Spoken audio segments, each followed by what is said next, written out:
안녕하세요. 준이치입니다. 오늘은 스타링크와 X 그리고 일론 머스크에 관한 소식을 전해드리려고 합니다. 스타링크 관련 소식은 처음 전해드리는 것 같은데요. 라트비아의 항공사 에어발틱은 스타링크 기술을 활용해서 기내에서 무료 고속 인터넷을 제공하는 유럽 최초의 항공사가 되었습니다. 2025년 2월 21일인 오늘 리가에서 미넨으로 가는 항공편에서 처음으로 상업 운항을 시작했고요. 비행은 성공적으로 마쳤고 공식 X 계정을 통해서 해당 소식을 전했습니다. 따라서 유럽 항공 시장에서도 스타링크의 존재감이 부각되기 시작했는데요. 이는 유럽 항공업계의 기내 연결성을 재정의하는 획기적인 시작으로 평가될 것으로 보입니다. 여러분도 잘 아시다시피 별도의 로그인이나 복잡한 설정 없이 탑승 즉시 사용 가능한 스타링크 서비스가 가장 절실했던 분야가 바로 이 항공 여객 분야였고, 북미 그리고 중동의 항공사들이 작년에 속속들이 스타링크를 기내에 설치하기 시작했고 고객들의 반응이 매우 좋았다는 소식을 여러분도 잘 아시고 계실 텐데요. 이제 유럽 항공사도 스타링크를 탑재하고 상업 운항을 시작하게 된 것입니다. 사실 작년부터 유럽 항공사에서 스타링크가 도입된다라는 얘기는 계속해서 나왔습니다. 그래서 현재 스칸디나비아 항공과 에어 프랑스도 스타링크와 계약을 한 상태라고 하고, 그리고 추가적으로 다른 유럽의 항공사들 중에서도 논의 중인 항공사들이 있다고 합니다. 다만 이 에어 프랑스나 스칸디나비아 항공은 아직은 운행이 되고 있지는 않고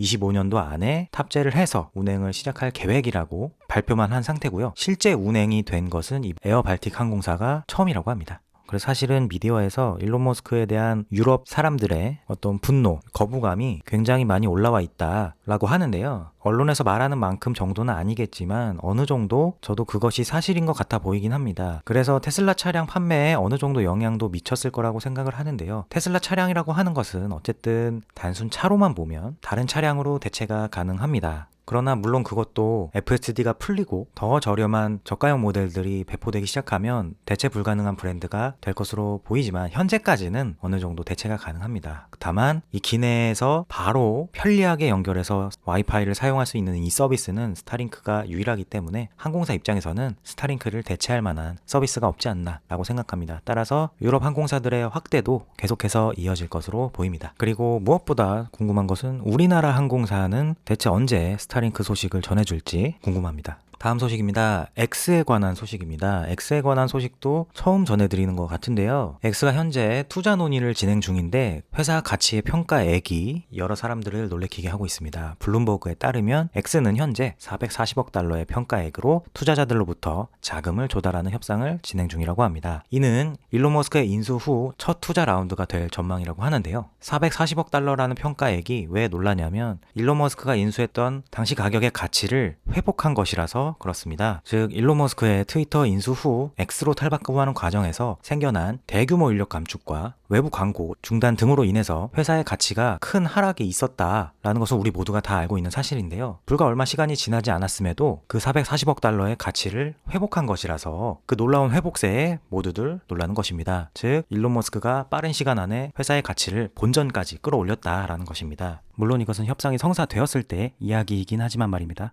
그래서 결국 일론 머스크의 전략이 옳았다라는 것이 증명되고 있는 것인데요. 그리고 무서운 것은 여기서 정체되는 것이 아니라 이제 시작이다라는 것입니다. 회사 가치가 회복되었다는 것은 결국 일론 머스크의 인력 감축이 유효했고 또한 일시적으로 떠났던 광고주들이 다시 복귀하고 있다는 것이며 X 프리미엄, 즉 블루 배지 등 수익 구조의 대대적인 개편과 일론 머스크의 인공지능 회사인 XAI, 그록 등과의 결합을 하는 전략 등이 통했다는 것인데요. 정말 무서운 것은 이 모든 것이 불과 2년 내외의 시간 동안 이루어졌다는 것이고, 무서운 건 이제 시작이라는 점입니다. 이제 회사 가치를 본전까지 끌어올렸으니까 앞으로 더 폭발적으로 성장할 일이 남았다는 것인데요. 지금 현재 그록 같은 경우도 최근에 그록3가 공개되면서 X의 프리미엄 플러스 유저들에게 먼저 체험할 수 있는 기회를 주지 않았습니까? 그리고 또한 X의 결제 시스템도 준비가 되고 있고, 따라서 일론 머스크는 이 X를 가지고 더 입체적이고 방대한 가치의 회사로 만들 것 같다라는 것이고요. 앞으로 X의 행보가 너무나 기대가 됩니다.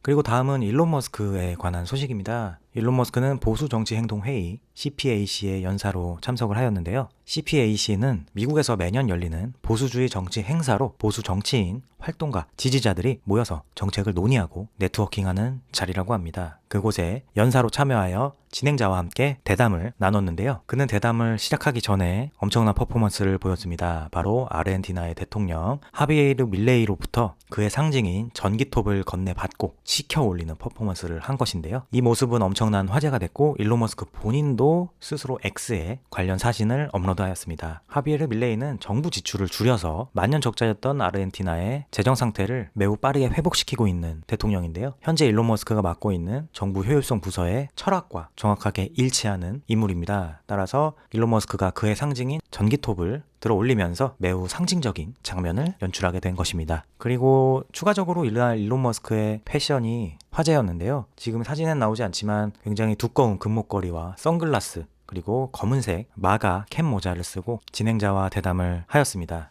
그래서 약 30분 동안 머스크는 진행자와 함께 미국의 정치 상황과 본인의 철학 그리고 앞으로의 계획 등을 밝혔는데요. 행사의 성격상 이날 대담에서는 정치와 관련된 내용이 당연히 줄을 이뤘으며 엄청난 주목을 받고 있는 정부 효율성 부서의 정당성과 향후 계획 그리고 현재 미국이 처한 위기적인 상황, 이전 바이든 정권에 대한 비판, 우크라이나 전쟁에 대한 그의 의견 등이 줄을 이뤘습니다. 개인적으로 영상을 보면서 느꼈는데요. 저는 영어를 잘 듣지 못하니까 X에 올라와 있는 클립과 번역문을 보면서 내용 파악을 했는데요. 그럼에도 일론 머스크가 이날따라 굉장히 유머러스한 얘기를 많이 하는 것 같았다라는 것을 느꼈습니다. 그리고 웬만한 스탠드업 코미디보다 더 썰을 재밌게 푸는 것 같아가지고 보면서 정말 신기했습니다. 일론 머스크는 가진 게 참 많은 사람인데 다른 CEO들보다 차별화되는 점이 바로 저런 유머라든지 인간미 같은 것인데요. 저런 거는 돈을 주고도 살 수 없는 것이지 않습니까? 그런데 특히나 이번 대담에서 일론 머스크가 이런저런